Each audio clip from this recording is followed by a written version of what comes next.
झने के सपने में जो उसके कुल देवता आता है ना, इसके बाद में उसको पूजा आराधना के चक्कर में सभी लोग जो नशे में ऐसे लब्ध हो जाते हैं। इसके बाद जो तमाशा क्रिएट होते हैं ना, ये मजेदार है क्योंकि वेल जब ये घर पे होती है, फिलहाल जैसे कि आप सभी लोग इसे पढ़ाने के चाहते हैं और इसी को ये बातें पता चली होती है तो उसे बहुत गुस्सा आ रहा होता है कि तुम अगर यहाँ पर रही और धीरे धीरे सच्चाई पता चल ही गई तो फिर मेरा तो एल लग जाएगा ना। ये आखिरकार उससे पूछ भी देती है कि मैंने अब का क्या बिगाड़ा है, अब मेरे पीछे क्यों पड़े उल्टे सीधे ये बातें बोल रहे हैं मुझे। तो ये तो खैर अपनी शादी को लेकर के चिंतित होता है कि पता नहीं इसकी शादी होगी भी कि नहीं होगी, कहीं जाने की सच्चाई पता चल गई तो समझते हो ना, कुछ भी हो सकता है। तो ये बहुत ज़्यादा डर रहा होता है। लेकिन वहीं जो अनिरुद्ध के घर पे भी जो सभी को शक होता है कि बताओ ये तुम किस गांव में गए थे, अर्शी पूछ रही होती तो वो तो नहीं बताता।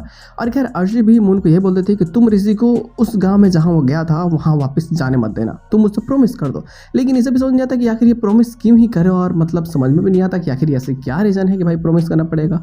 लेकिन फिर भी सभी को लगता है कि यार अब जो हो रहा है वो बहुत गलत है। लेकिन जैसे थोड़े वक्त बाद ऋषि मिलने आता है इनसे, तो यहाँ ना ये अपनी पावर की धौंस दिखाने लगती है कि तुमको प्रमोशन चाहिए ना, तुम मुझसे आग्रह करो, मैं तुम्हें प्रमोशन दिलवाऊं। देखो ऋषि को तो समझ में आता है कि ये मतलब चूल रह रही है मुझे, और वो बोलती है नहीं मुझे कोई जरूरत नहीं है, मेरा प्रमोशन खुद भी हो जाएगा और मैं अच्छा काम करूंगा तभी तो मेरा प्रमोशन होगा ना, आप चिंता बिल्कुल मत कीजिए।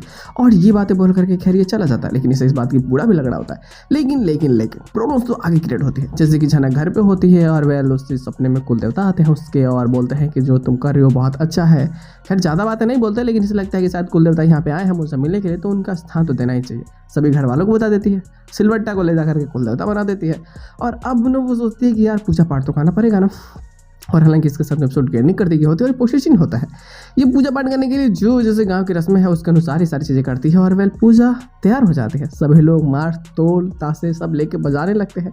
लेकिन इन द एंड जैसे कि सभी को भांग पीना होता है, सभी लोग भांग पीते पूरे नशे में झूम जाते हैं और झनक तो कम पीती है, लेकिन बाकी सारे लोग को अच्छा लगता है तो और ज़्यादा पी लेते हैं। सब लोग बेहोश हो जाते हैं, सभी की तबीयत धीरे धीरे खराब होने लगती है और इसका इल्जाम झनक पर लग जाता है। और बस ऋषि के लिए यही सारी चीज़ें और ज़्यादा प्रॉब्लम्स क्रिएट कर देती है और वो झने के ऊपर और बड़े बड़े इल्जाम लगा देता है, जिसके बाद में समझो तो झने के लिए भी प्रॉब्लम्स काफ़ी ज़्यादा क्रिएट हो जाती है। हालांकि ये स्टोरी लाइन थोड़ी इंटरेस्टिंग है, लेकिन देखना मज़ेदार है कि भाई ऐसे क्या लफड़े बढ़ रहे हैं ऐसे चल के।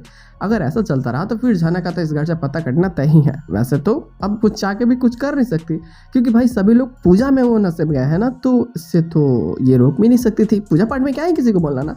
लेकिन फिर भी ये बहुत परेशान होती है और समझाना चाहती है। लेकिन ये अब देखते हैं लोग कैसे सब चीज़ें ठीक करती है। ये जो ब्लंडर ये कर चुके हैं, मज़ा आने वाली है। तो बवाल तो क्रिएट होगा ही ना। खैर इसके साथ में स्टोरी क्या नहीं कट जाती है, एक जब अपलोड आती है तो बातें जरूर हो जाएगी। फिलहाल आज को सब बस इतना ही। हमने मिलता है बहुत जल्द किसी नए वीडियो के साथ में, तब तक के लिए बाय।